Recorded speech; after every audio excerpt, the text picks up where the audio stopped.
Welcome to QA focus. നമ്മൾ work energy theory എന്താണെന്നാണ് നോക്കാൻ പോകുന്നത്. +1 ഫിസിക്സിനകത്ത് വർക്ക് എനർജി പവർ എന്ന് പറയുന്ന ചാപ്റ്ററിനകത്തെ ഒരു ഇമ്പോർട്ടൻ്റ് ആയിട്ടുള്ള ക്വസ്റ്റ്യൻ ആണ്. സാധാരണ ചോദിച്ച് കാണാറുള്ളതാണ്. സ്റ്റേറ്റ് ദ തിയറം മാത്രമാണെങ്കിൽ 1 മാർക്ക് ആയിരിക്കും. അതിൻ്റെ കൂടെ പ്രൂഫ് കൂടി ചോദിക്കുകയാണെങ്കിൽ നമുക്കൊരു 3 മാർക്ക് നമുക്ക് എക്സ്പെക്റ്റ് ചെയ്യാം. ചിലപ്പോൾ അതിൻ്റെ അകത്ത് പ്രോബ്ലം ആയിരിക്കും നമുക്ക് ചോദിക്കുന്നത്. നമുക്ക് എന്താ വർക്ക് എനർജി തിയറം നോക്കാം. വർക്ക് എനർജി തിയറം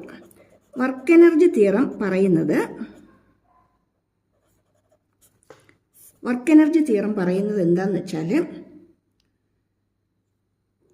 ഒരു സിസ്റ്റത്തിനകത്തെ അല്ലെങ്കിൽ ഒരു ബോഡിയുടെ ചേഞ്ച് ഇൻ കൈനറ്റിക് എനർജി എന്ന് പറയുന്നത് അതിനകത്ത് ചെയ്യുന്ന വർക്കിന് ഈക്വൽ ആയിരിക്കും. ചേഞ്ച് ഇൻ കൈനറ്റിക് എനർജി എന്ന് പറയുന്നത് വർക്കിന് ഈക്വൽ ആയിരിക്കും. അതായത് ഒരു ബോഡി മൂവ് ചെയ്തുകൊണ്ടിരിക്കുകയാണ്, അതിനൊരു കൈനറ്റിക് എനർജി ഉണ്ട്, ഒരു ഫോഴ്സ് F അതിനകത്ത് ആക്ട് ചെയ്തപ്പോഴത്തേക്ക് അതിൻ്റെ വെലോസിറ്റി കൂടി, കുറച്ചും കൂടി സ്പീഡിൽ അത് മൂവ് ചെയ്യാൻ തുടങ്ങി. അപ്പോഴും അതിനൊരു കൈനറ്റിക് എനർജി ഉണ്ട്, അതിന് ഞാൻ K2 എന്ന് കൊടുത്തു. ഈ ചേഞ്ച് ഇൻ കൈനറ്റിക് എനർജി എന്ന് പറയുന്നത്, അതായത് ഇപ്പോഴത്തെ കൈനറ്റിക് എനർജി K2 ആണല്ലോ, ആദ്യം ഉണ്ടായിരുന്ന Ke1 ആണല്ലോ. അതെന്ന് പറയുന്നത് എന്തിന് ഈക്വൽ ആയിരിക്കും? ഈ ഫോഴ്സ് ഈ ബോഡി ചെയ്യുന്ന വർക്കിന് ഈക്വൽ ആയിരിക്കും. ഈ ഫോഴ്സ് ഈ ബോഡി ചെയ്ത വർക്കിന് ഈക്വൽ ആയിരിക്കും. ക്ലിയർ ആണോ? അപ്പോൾ നമുക്കിതിൻ്റെ സ്റ്റേറ്റ്മെൻറ്റ് എങ്ങനെ എഴുതാം? The work done by net force on an object എന്ന് എഴുതാം, ബോഡി എന്ന് എഴുതാം, അല്ലെങ്കിൽ സിസ്റ്റം എന്ന് എഴുതാം. എന്ത് വേണമെങ്കിലും എഴുതിക്കുക കേട്ടോ, എല്ലാം ഒന്ന് തന്നെയാണ്. ബോഡി അല്ലെങ്കിൽ system is equal to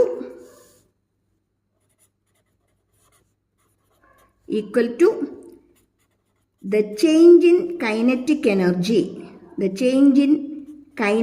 energy of the body അല്ലെങ്കിൽ of the object or of the system. എന്ത് വേണമെങ്കിലും എഴുതിക്കോ. The work done by the net force on an object is equal to the change in kinetic energy of the object അല്ലെങ്കിൽ the change in kinetic energy of the system. Clear ആയോ? എന്നിട്ട് നമുക്ക് എന്തും കൂടെ എഴുതിയേക്കാം. W equal to delta KE. ഇനി എന്തുവാ kinetic energy? അതെല്ലാവർക്കും അറിയാമല്ലോ അല്ലേ? എന്തുവാ കൈനറ്റിക് എനർജി? മൂവ് ചെയ്യുന്ന ഒരു ഒബ്ജക്റ്റിനുള്ള എനർജിയാണ് kinetic energy. Energy possessed by virtue of motion അല്ലെങ്കിൽ energy possessed by a moving object is called kinetic energy. Move ചെയ്യുന്ന ഒരു ഒബ്ജക്റ്റിനുള്ള എനർജിയാണ് കൈനറ്റിക് എനർജി. ഓക്കെ, ഇനി ഇതിൻ്റെ പ്രൂഫ് ഒന്ന് ചെയ്ത് നോക്കാം. പ്രൂഫ് വരുമ്പോഴത്തേക്കും നമ്മളിപ്പോൾ നേരത്തെ പറഞ്ഞ എക്സാമ്പിൾ തന്നെ എടുക്കുകയാണ്. ഒരു മാസ് M, അതിന് U വെലോസിറ്റിയിൽ അതിങ്ങനെ മൂവ് ചെയ്തുകൊണ്ടിരിക്കുകയാണ്.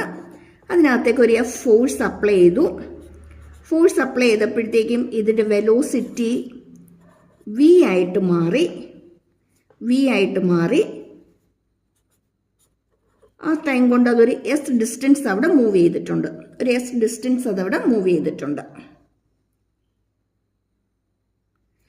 അങ്ങനെയാണെങ്കിൽ ഇവിടെ ഈ ഫോഴ്സ് ചെയ്ത വർക്ക് എന്ന് പറയുന്നത് ഫോഴ്സ് ഇൻറ്റു ഡിസ്പ്ലേസ്മെൻ്റ് ആണ് അല്ലേ?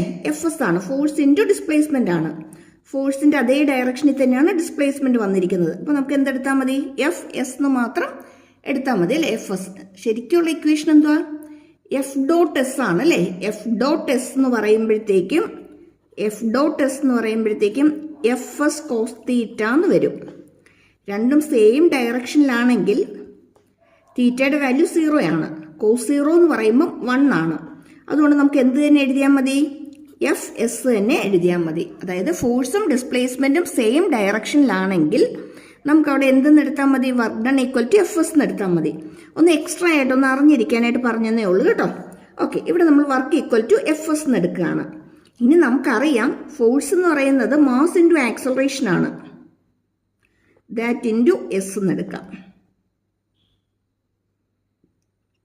ഓക്കെ, ഇനി ന്യൂട്ടൺസ് ലോ ഓർക്കുന്നുണ്ടല്ലോ അല്ലേ? ന്യൂട്ടൺസ് ഇക്വേഷൻസ് ഓഫ് മോഷനൊക്കെ അല്ലേ? ഇക്വേഷൻസ് ഓഫ് മോഷനകത്ത് പറയുന്നത് v square equal to u square plus 2as ആണ്. അങ്ങനെയാണെങ്കിൽ അതിൻ്റെ അകത്തുനിന്ന് ഈ എസ് എന്ത് വരും എന്നുള്ളത് നമുക്കൊന്ന് ഫൈൻഡ് ഔട്ട് ചെയ്യാമല്ലോ. എസ് എന്ത് വരും എന്നുള്ളത് ഇവിടെ നമുക്ക് വി സ്ക്വയർ ഈ യുവിന് ഇപ്പുറത്ത് കൊണ്ടുവന്നു, യു സ്ക്വയർ ഇപ്പുറത്തേക്ക് വന്നു, ഈക്വൽ ടു 2as ആണ്.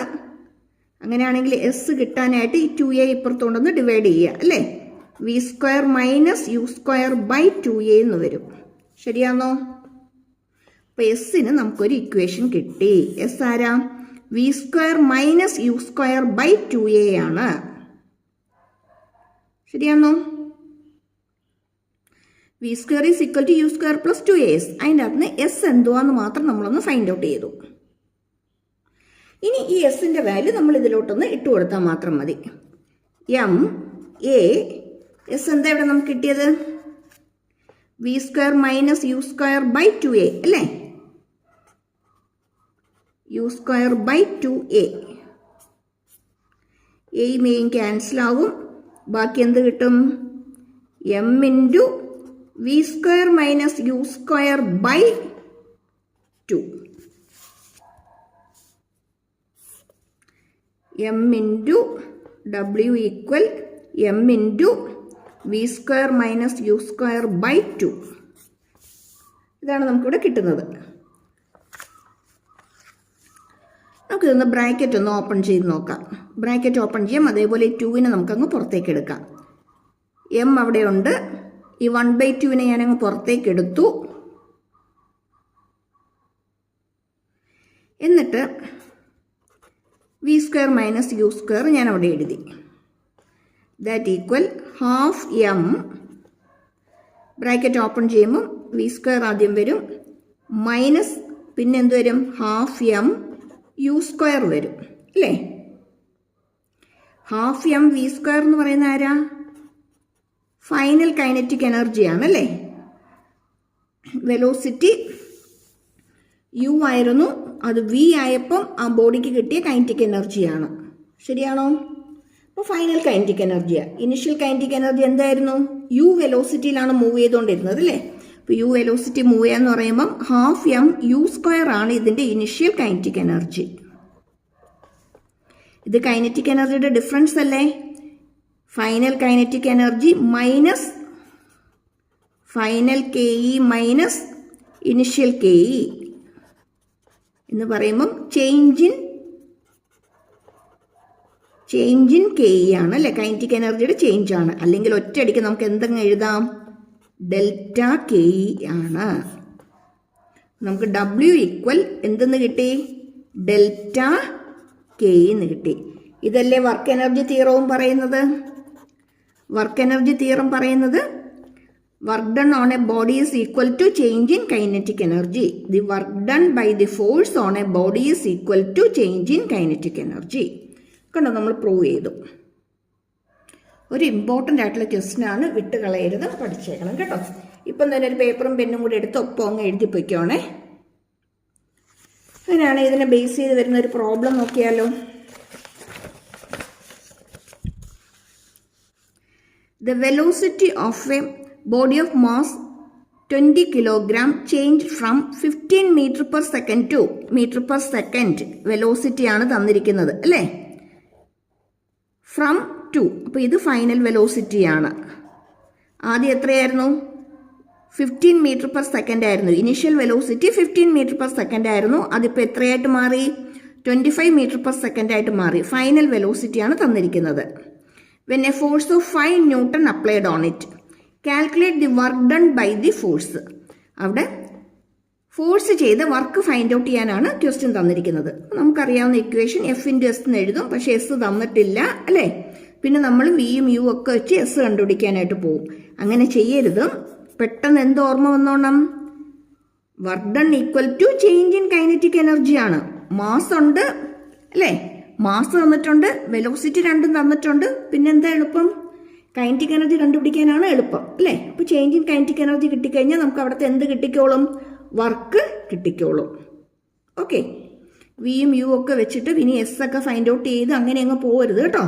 പെട്ടെന്ന് ഓർത്തോണേ, ഇത് വർക്ക് എനർജി തിയറത്തിന്റെ ആപ്ലിക്കേഷൻ ആണ്, വർക്ക് എനർജി തിയറത്തിന്റെ ക്വസ്റ്റ്യൻ ആണെന്നുള്ള കാര്യം പെട്ടെന്ന് ഓർത്തെടുത്തോണം. ക്ലിയർ ആയോ? ഓക്കെ, അപ്പോൾ നമുക്കൊന്ന് ചെയ്ത് നോക്കാം. W equal to half m v square minus u square എന്നങ്ങ് എഴുതാമല്ലോ അല്ലേ എളുപ്പത്തിന്. ഇങ്ങനെ വേണമെങ്കിലും ചെയ്യാം. Half m v square minus half m u square find out ചെയ്തിട്ട് ചെയ്യാം. ആദ്യം ഫൈനൽ കൈനറ്റിക് എനർജി കണ്ടുപിടിച്ചു, പിന്നെ ഇനിഷ്യൽ കൈനറ്റിക് എനർജി കണ്ടുപിടിച്ചു, രണ്ടും കൂടി കുറയ്ക്കുക, അപ്പോഴത്തേക്ക് ആൻസർ കിട്ടും. അതിലും എളുപ്പം ഒറ്റ സ്റ്റെപ്പിൽ നമുക്ക് ചെയ്യാൻ പറ്റുന്നത് ഇതായിരിക്കും. ഹാഫ് ഇൻറ്റു എം എത്രയാ? ക്വസ്റ്റിന് പറഞ്ഞിട്ടുണ്ട് 20 കിലോഗ്രാം. ഇനി v square minus u square. V square എന്ന് പറയുന്നത് എത്രയായിരുന്നു? 25 സ്ക്വയർ മൈനസ് 15 സ്ക്വയർ. ഇത് പെട്ടെന്നൊന്ന് സിംപ്ലിഫൈ ചെയ്ത് നമ്മുടെ ആൻസർ ആയി കഴിഞ്ഞു. 25ന്റെ സ്ക്വയറിൻ്റെ അകത്ത് നിന്ന് ആരുടെ സ്ക്വയർ മൈനസ് ചെയ്യണം? 15ന്റെ സ്ക്വയർ മൈനസ് ചെയ്യണം. അപ്പോഴത്തേക്ക് നമ്മൾ സിംപ്ലിഫൈ ചെയ്യുമ്പോൾ നമുക്ക് ആൻസർ വരും. ഇതിന് ഇനി ഒരു കുഞ്ഞ ടിപ്പും കൂടി ഒന്ന് പറഞ്ഞു തരാം, ഒരു ചെറിയൊരു ട്രിക്കും കൂടി പറഞ്ഞു തരാം. ശരിക്കും എ സ്ക്വയർ മൈനസ് ബി സ്ക്വയറിൻ്റെ ഫോമിലല്ലേ a plus b into a minus b എന്ന് എഴുതാമല്ലോ. അങ്ങനെയാണെങ്കിൽ 25 സ്ക്വയർ മൈനസ് 15 സ്ക്വയറിനെ സോൾവ് ചെയ്യാൻ നമുക്ക് എളുപ്പം എന്തായിരിക്കും? 25 പ്ലസ് 15 ഇൻറ്റു 25 മൈനസ് 15 ഇട്ട് കൊടുത്താൽ മതി. അതാണ് നമുക്ക് സോൾവ് ചെയ്യാനായിട്ട് എളുപ്പം. കാൽക്കുലേറ്ററൊക്കെ എടുത്ത് വെറുതെ ടൈമൊക്കെ വേസ്റ്റ് ചെയ്യേണ്ട അല്ലേ. ഇനി CBSEയിലാണെങ്കിൽ നമുക്ക് കാൽക്കുലേറ്ററിൻ്റെ ഒന്നും സപ്പോർട്ടില്ല, അല്ലാതെ തന്നെ നമ്മൾ ചെയ്യണം. അപ്പോൾ നമുക്ക് ഒട്ടും തന്നെ ടൈം കിട്ടത്തില്ല. അപ്പോൾ അതുകൊണ്ട് സിമ്പിൾ മെത്തേഡ്സ് ഫോളോ ചെയ്യാം. എ പ്ലസ് ബി 25 പ്ലസ് 15 30 40 അല്ലേ 40 ഇൻറ്റു എ മൈനസ് ബി എന്ന് പറയുമ്പോൾ എന്ത് വരും? 10 വരും. ഇനി സിമ്പിൾ അല്ലേ, പെട്ടെന്ന് സോൾവ് ചെയ്യാമല്ലോ. വർക്കിൻ്റെ യൂണിറ്റ് എന്തുവാ? ജൂളാണ് അല്ലേ. കട്ടാവും, 10 വരും. നമുക്ക് പെട്ടെന്ന് അങ്ങ് സോൾവ് ചെയ്യാവുന്നതേ ഉള്ളൂ. ക്ലിയർ ആയോ? അപ്പോൾ ഇതുപോലുള്ള പ്രോബ്ലംസ് നമുക്ക് എക്സ്പെക്റ്റ് ചെയ്യാം ഈ ഏരിയയിൽ നിന്ന്. ക്ലിയർ?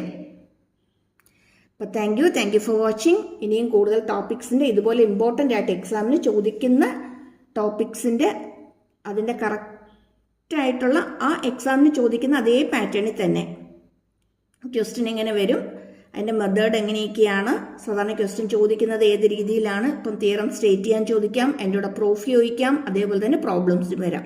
അപ്പോൾ ഇതേ പാറ്റേണിലുള്ള ക്വസ്റ്റ്യൻസിൻ്റെ വീഡിയോസ് അപ്ലോഡ് ചെയ്യുന്നതായിരിക്കും. അപ്പോൾ നേരത്തെയും ചാനലിൽ എക്സാം ബേസിസിൽ ക്വസ്റ്റ്യൻസും അതിൻ്റെ ആൻസേഴ്സും തന്നെയാണ് ഓൾറെഡി അപ്ലോഡ് ചെയ്തിരിക്കുന്നത്. അപ്പോൾ ഇനി ഇതുപോലുള്ള വീഡിയോസും ക്ലാസ്സസും ഒക്കെ കിട്ടാനായിട്ട് സബ്സ്ക്രൈബ് ചെയ്യാനും ലൈക്ക് ചെയ്യാനും ഷെയർ ചെയ്യാനും മറന്നു പോകരുതേ. Okay, thank U.